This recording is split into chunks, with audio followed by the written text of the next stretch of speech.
और आइए अब बढ़ते हैं आगे और अब बात रूस की कर लेते हैं, जिसने एक ऐसा कदम उठाया है कि पूरी दुनिया की धड़कन तेज हो गई है।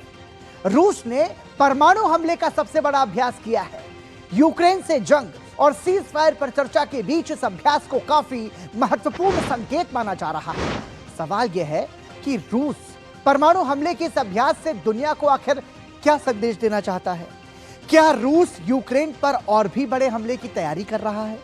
रूस ने अपने पड़ोसी बेलारूस के साथ मिलकर 3 दिन तक चलने वाला परमाणु सैन्य अभ्यास किया है और इस अभ्यास में 200 रॉकेट लॉन्चर, 140 एयरक्राफ्ट, 73 युद्धपोत, 64,000 सैनिक और 13 सबमरीन ने हिस्सा लिया है।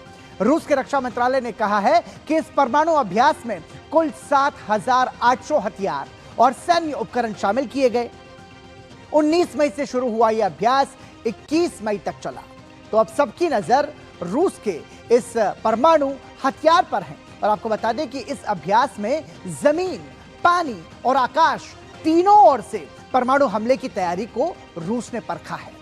न्यूक्लियर ट्रायड का अभ्यास, यह समझना जरूरी है कि रूस ने परमाणु शक्ति का यहां पर प्रदर्शन किया है। सरमत बैलिस्टिक मिसाइल की दूसरी सफल टेस्टिंग भी, यानी कि सरमत बैलिस्टिक मिसाइल का सफल परीक्षण भी यहां पर रूस कर चुका है और जिरकॉन हाइपरसोनिक मिसाइल का भी परीक्षण रूस ने कर लिया है। भूमि, समुद्र और वायु से एक साथ हमले का यह पूरा अभ्यास रूस ने किया है, जिसमें 64,000 सैनिक, 200 से ज्यादा मिसाइल लॉन्चर शामिल थे, 140 विमान, 73 युद्धपोत और 13 पनडुब्बियां इस अभ्यास में शामिल रहीं। बेलारूस ने भी रूस के साथ इस अभ्यास में हिस्सा लिया। तो साफ है कि रूस दुनिया को अपनी ताकत का नमूना दिखाना चाह रहा है। रूस ने परमाणु हमले का अभ्यास ऐसे समय पर किया है जब यूक्रेन ने रूस पर भीषण ड्रोन हमलों को और तेज कर दिया है। यूक्रेन जंग को शुरू हुए 4 साल से ज्यादा हो गए हैं और इस दौरान कई बार रूस ने अपने परमाणु हथियारों का प्रदर्शन किया है। यह परमाणु हमले का अभ्यास रूस और अमेरिका के बीच न्यूक्लियर आर्म्स पैक्ट के खत्म होने के कई महीने बाद हो रहा है। बुधवार को रूस ने एक वीडियो जारी करके दिखाया कि परमाणु बम को mobile Iskander M launch system पर तैनात किया जा रहा है। तो एक तरीके से रूस की यह तैयारी पूरी दुनिया के लिए खतरे की घंटी है। क्यों, पहले ये समझिए, अब आपको जरा समझाते हैं कि आखिर ये पूरी दुनिया के लिए खतरे की घंटी क्यों है। यहां पर हम आपको जरा ये समझाते हैं।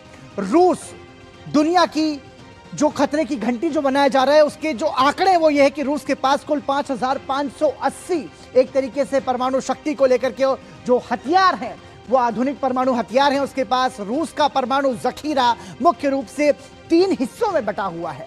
यह भी यहां पर समझने वाली बात है, यानी कि जमीन, समंदर और आसमान से वो परमाणु हमला करने में पूरी तरीके से सक्षम है। इसलिए ये दुनिया के लिए खतरे की घंटी है।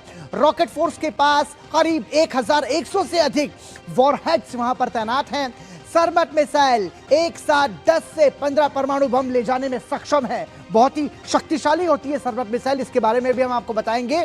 बोरे क्लास पनडुब्बियां परमाणु हमला करने में पूरी तरीके से सक्षम है। इसके अलावा Tu-160 और Tu-95 विमान परमाणु क्रूज मिसाइल से पूरी तरीके से लैस है और रूस के पास कुल 5,580 से अधिक परमाणु हथियार हैं।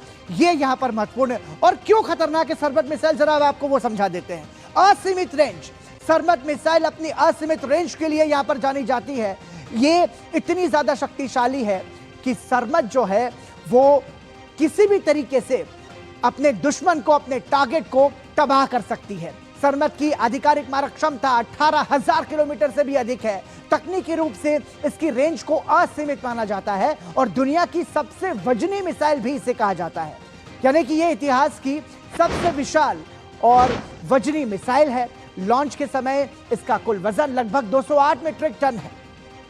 साथ ही यदि सरमत मिसाइल की और हम आपको खूबियां बताएं तो भारी भरकम पेलोड कैपेसिटी जो है वो इसको अपने आप में अनूठा बनाती है। भारी वजन के कारण इसकी उठाने की क्षमता अद्भुत है। ये अपने साथ 10 पेलोड तक ले जा सकती है और MIRV तकनीक जो है इस मिसाइल की उसे भी ये तकनीक इसे खास बनाती है। सरमत MIRV तकनीक से लैस है, यानी इसके ऊपरी हिस्से में एक साथ 10 से 15 भारी परमाणु वॉरहेड्स हैं, लोड किए जा सकते हैं। विनाशकारी मारक क्षमता इसकी है। और एक सरबत मिसाइल, अब जरा आप गौर कीजिएगा कि एक सरबत मिसाइल पूरे फ्रांस, ब्रिटेन या अमेरिका के टेक्सास जैसे राज्य को के भूभाग को एक झटके में राख में बदल सकती है पूरी तरीके से।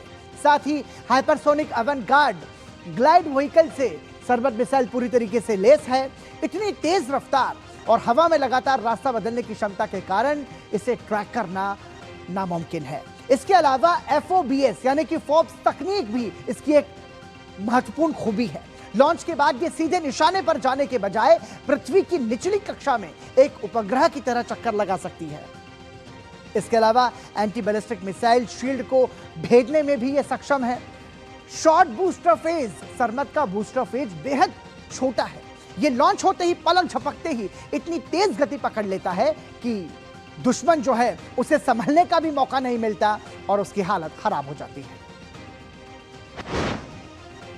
और इसके अलावा सरमत जो है वो कितना महत्वपूर्ण है, ये यहां पर समझने की जरूरत है। एक तरफ रूस परमाणु हमले की तैयारी कर रहा है, तो दूसरी तरफ यूक्रेन की राजधानी कीव पर भी लगातार हमले हो रहे हैं। आपको सुनवाते हैं कि सरबत मिसाइल को लेकर के पुतिन क्या कह रहे हैं। Теперь Сармат. Мы начали работу над ним в 2011 году. В 2018 году эти работы и преимущества новых перспективных ракетных систем, в том числе и Сармата, были публично анонсированы. Напомню, о чем тогда шла речь и в чем преимущество нашей новейшей системы. Во-первых, это самый мощный ракетный комплекс в мире, не уступающий по мощности стоящему у нас на вооружении ракетному комплексу «Воевода», как только что было сказано, еще советского производства. Суммарная мощность доставляемого боезаряда более чем в 4 раза превышает мощность любого существующего самого мощного западного аналога. एक तरफ रूस परमाणु हमले की तैयारी कर रहा है, तो दूसरी तरफ यूक्रेन की राजधानी कीव पर मिसाइल्स और ड्रोन से हमले जारी हैं। इस हमले में रिहायशी इमारतों को नुकसान पहुंचाया गया और कम से कम एक व्यक्ति की मौत की भी खबर है।